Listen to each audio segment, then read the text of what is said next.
Salam sejahtera, terima kasih karena bersama dengan saya di Nazilin Unity Channel. Keputusan paling mengejutkan di Malaysia. Diumumkan, pengampunan Najib 60% India sokong, 95% Cina bantah. Laporan ini dipetik daripada Malaysia Kini. Tak tahulah dari mana sumber ini, tetapi agak mengejutkan.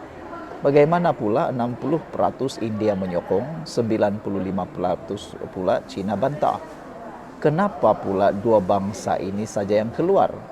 Adakah tidak pula disenaraikan bangsa Melayu? Itulah yang menjadi pertanyaan netizen. Menurut laporan di Malaysia Kini ini, majoriti masyarakat India menyokong permohonan pengampunan bekas Perdana Menteri Najib Razak menurut satu tinjauan oleh Merdeka Center. Rupa-rupanya tinjauan Merdeka Center yang melaporkannya. Tinjauan yang dijalankan atas permintaan projek sama itu mendapati 62.2% responden kaum India menyokong usaha Najib mendapatkan pengampunan, diikuti Bumi Putra Islam 50.5% dan Melayu 43.0%. Saya rasa ini satu dapatan, ini satu peratusan yang mengejutkan ramai orang. Tentunya ianya akan membuatkan kita tertanya-tanya, kenapa 62% ini atau 60% India ini menyokong, kenapa pula 95% Cina membantah? Ini menjadi pertanyaan, persoalan besar yang entahlah, kita pun tertanya-tanyalah kan, begitu. Walau bagaimanapun, rangka ataupun angka yang menunjukkan ditulis Bumi Putra Islam 50.5% dan Melayu 43.0% menjadi tanda tanya kita. Adakah ini adalah penyokong Najib ataupun secara berkecuali? Namun begitu, sebanyak 95% masyarakat Cina membantah permohonan tersebut. Diikuti bukan Bumi Putra atau Bumi Putra bukan Islam, maafkan saya, Bumi Putra bukan Islam sebanyak 51%. Tinjauan ini dijalankan antara 27 Mac hingga 17 April tahun ini, melibatkan 1.210 responden berumur 18 tahun ke atas. Temu bual dilakukan melalui panggilan telepon dengan kadar ralat sebanyak 2.82%. Responden tinjauan dipilih melalui kaedah pensempelan berstrata rawak berdasarkan etnik, jantina, umur dan negeri. Merangkumi semua 222 kawasan parlimen di 13 negeri dan 3 wilayah persekutuan. Pada Ogos tahun 2022, Mahkamah Persekutuan mengekalkan sabitan Najib Razak atas 1 pertuduhan penyalahgunaan kuasa, 3 pertuduhan pecah amanah jenayah dan 3 pertuduhan pembunuhan mengharam. Mahkamah kemudian menjatuhkan hukuman penjara 12 tahun ke atas bekas ahli parlimen Pekan itu serta mengenakan 210 juta. Sokongan penyokong PN. Bagaimanapun, pada Februari tahun lalu, Lembaga Pengampunan mengurangkan tempo penjara Najib ke 6 tahun dan denda kepada 50 juta ringgit. Walaupun tidak mengejutkan ramai, penyokong BN menyokong usaha pengampunan Najib, namun terdapat juga sebilangan besar penyokong PN turut memberikan sokongan. Bayangkan, ini satu benda yang memang di luar jangkaan kita semualah. Kenapa tiba-tiba PN pula mahu menyokong Najib daripada hukuman penjara? Kenapa mereka sokong? Agak-agak apa pula pendapat kamu? Sila berikan komen kamu, kenapa Perikatan Nasional tiba-tiba memberikan sokongan. Sebanyak 67.7% penyokong BN menyokong tindakan itu dan 44.6% penyokong PN juga turut menyokongnya.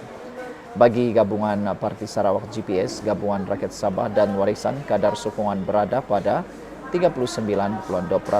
Penentang paling tegas terhadap rayuan pengampunan Najib ialah penyokong Pakatan Harapan 87.3%, diikuti pengundi lain 57.1%. Penyokong parti dari Malaysia Timur 54.9% dan penyokong Perikatan Nasional 46.1% menurut laporan berkenan.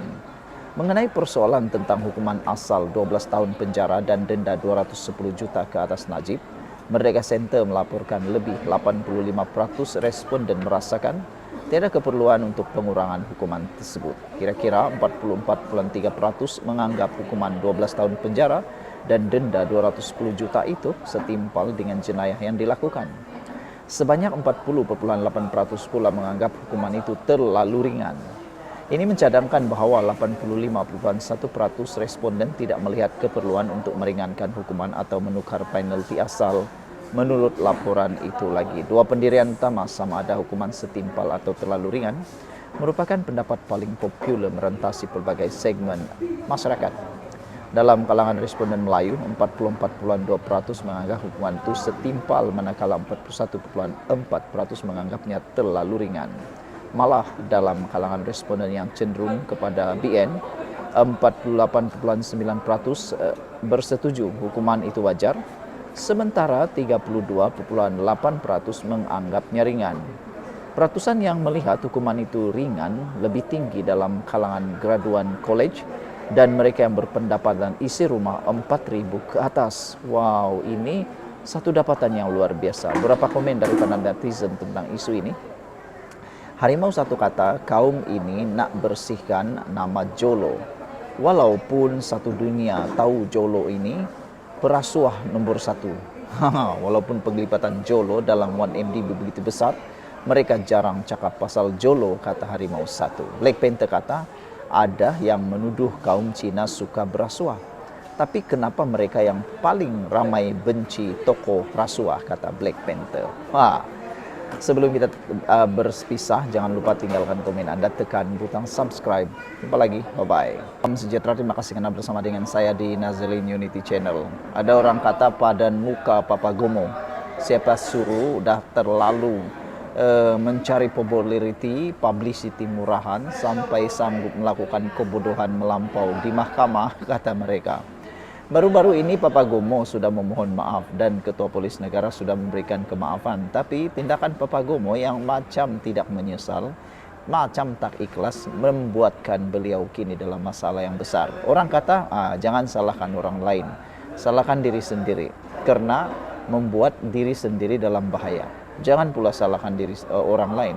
Hari ini akhirnya Ketua Polis Negara mendapat kemenangan besar di mahkamah apabila dibenarkan memulakan prosiding komital yang kedua. Saya rasa tiada peluang langsung untuk Papa Gomo menang. Dan kalau Papa Gomo minta maaf lagi, saya rasa Ketua Polis Negara tidak akan melakukan kesilapan kali kedua yang boleh kata merugikan Ketua Polis Negara. Saya rasa itulah kesilapan terbesar Ketua Polis Negara dan juga Papa Gomo. Kesilapan Ketua Polis Negara menerima permohonan maaf Papa Gomo. Kesilapan Papa Gomo pula ialah menghina mahkamah. Padan muka dialah, kata netizen. Mahkamah Tinggi di Kuala Lumpur hari ini membenarkan permohonan Ketua Polis Negara Tan Sri Razaruddin Hussein untuk memulakan prosiding komital kedua terhadap penulis blog Papa Gomo kerana melanggar syarat permohonan maaf yang diperintahkan oleh mahkamah sebelum ini. Permohonan itu berkaitan kes saman 3 juta ringgit yang difailkan Razaruddin terhadap Papa Gomo atau nama sebenarnya Wan Muhammad Azri Wan Deris berhubung dakwaan memfitnah yang turut membabitkan Perdana Menteri Datuk Seri Anwar Ibrahim. Pesuruhjaya Kehakiman Gan Chek Cheong membuat keputusan itu selepas mendengar hujah peguam Ram Kumar yang mewakili Razaruddin dan Muhammad Rafiq Rashid Ali bagi pihak Wan Muhammad Azri. Pendengaran interparti bagi perintah komital ditetapkan pada 30 Jun jam 10 pagi dan kehadiran defendant adalah diwajibkan, katanya.